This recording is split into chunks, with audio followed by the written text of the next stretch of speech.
स्थानिक स्वराज्य संस्थेच्या निवडणुका जानेवारी 2024 पर्यंत घेण्याचे आदेश सर्वोच्च न्यायालयाने दिले। त्यामुळे अहिल्यानगर जिल्हा परिषदेत तसेच पंचायत समितींच्या मध्ये पुढील वर्षी नवी कार्यकारिणी येईल अशी शक्यता होती, परंतु याबाबतच्या हरकती दाखल झाल्याने या निवडणुका लांबणीवर पडतील असेही सांगितले होते। परंतु आता अध्यक्षपद व सभापती पदाबाबतच्या सर्व याचिका न्यायालयाने फेटाळल्याने या निवडणुकांचा मार्ग मोकळा झाला आहे।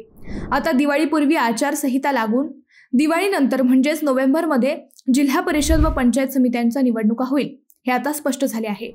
या निवडणुकीत पुन्हा एकदा विखे थोरात या दोन्ही ज्येष्ठ नेत्यांमध्ये आपापली ताकद दाखवण्याची स्पर्धा रंगणार आहे। नेमकी कशी येईल रंगत, याच विषयीचा आमचा हा स्पेशल रिपोर्ट। नमस्कार, मी अद्वैता आणि आपण पाहत आहात अहिल्यानगर लाईव्ह 24, नगरी राजकारणाचं परफेक्ट अनालिसिस। अहिल्यानगर जिल्हा परिषद अध्यक्ष व पंचायत समितीच्या सभापती पदाचे आरक्षण 15 दिवसांपूर्वी जाहीर झाले। त्यानुसार अहिल्यानगर जिल्हा परिषदेचे अध्यक्षपद अनुसूचित जमाती महिलेसाठी राखीव झाले। तब्बल 25 वर्षांनंतर अनुसूचित जमातीला अध्यक्षपदाची संधी मिळणार आहे। शिवाय 14 पैकी 13 पंचायत समित्यांपैकी 6 पंचायत समित्यांचे सभापतीपद हे सर्वसाधारण झाले आहे। एकमेव अकोले पंचायत समितीचे सभापतीपद हे अनुसूचित जमातीसाठी राखीव झाले आहे। नव्या प्रभाग रचनेनुसार जिल्हा परिषदेसाठी 75 गटात निवडणूक रंगणार आहे। आता अध्यक्षपदाचे आरक्षण जाहीर झाले असल्याने अनुसूचित जमातीतील महिलेला कोठे संधी आहे यावर सगळी गणिते अवलंबून असणार आहेत। जिल्हा परिषदेच्या 75 गटांपैकी 8 गट हे अनुसूचित जमातीसाठी राखीव आहेत। त्यातील 4 गटात महिलेला संधी मिळणार आहे।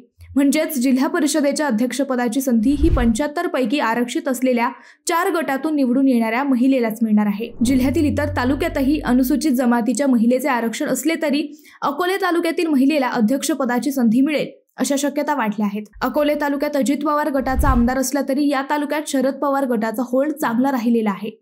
शरद पवारांना मानणारे कार्यकर्ते आजही या मतदारसंघात आहेत। सध्याचे अजित पवार गटाचे आमदार डॉक्टर किरण लहामटे यांचे आमदार होण्याचे स्वप्न पहिल्यांदा शरद पवारांनीच पूर्ण केले, हेही विसरता येणार नाही। त्यामुळे अनुसूचित जमातीतील महिलेला निवडून आणून सत्तेच्या समीकरणात शरद पवार नवी खेळी करतील का असा प्रश्न सध्या राजकीय विश्लेषकांना पडला आहे। विधानसभेत नगर जिल्ह्याने महायुतीला साथ दिली असली तरी त्यापूर्वीच्या लोकसभा निवडणुकीत जिल्ह्याने महाविकास आघाडीच्या दोन्ही उमेदवारांना खासदार केले, हाही इतिहास आहे। गेल्या विधानसभा निवडणुकीत लाडकी बहीण योजनेने महाविकास आघाडीच्या स्वप्नांचा चुराडा केला असला तरी महाविकास आघाडी संपलेली नक्कीच नाही। बाळासाहेब थोरात, खासदार निलेश लंके, खासदार भाऊसाहेब वाकचौरे, आमदार रोहित पवार, माजी मंत्री शंकरराव गडाख, माजी मंत्री प्राजक्त तनपुरे हे महाविकास आघाडीचे जिल्ह्यातील नेते पुन्हा सज्ज झाले आहेत। या सर्वच नेत्यांनी आपापल्या तालुक्याची पुन्हा नव्याने बांधणी सुरू केली आहे।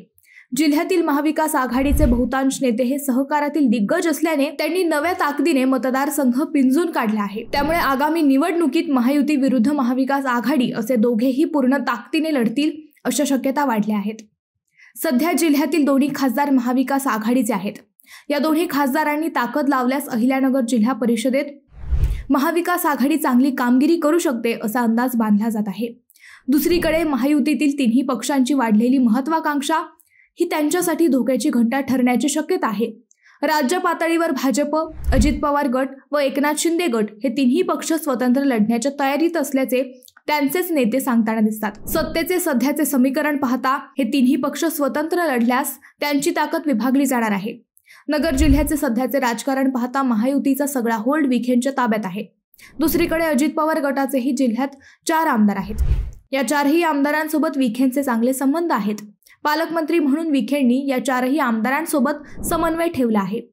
शिवसेनेच्या शिंदे गटाचेही जिल्ह्यात 2 आमदार आहेत।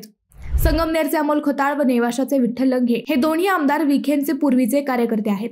त्यामुळे नगर जिल्ह्यातील शिंदे गट व अजित पवार गट हा विखेंच्याच नेतृत्वात स्थानिक स्वराज्य संस्था निवडणुका लढेल असे सध्याचे चित्र आहे। कागदावर महायुती स्ट्रॉंग दिसत असली तरी नगर जिल्ह्यातील सहकार पाहता विरोधकांना कमी लेखूनही चालणार नाही।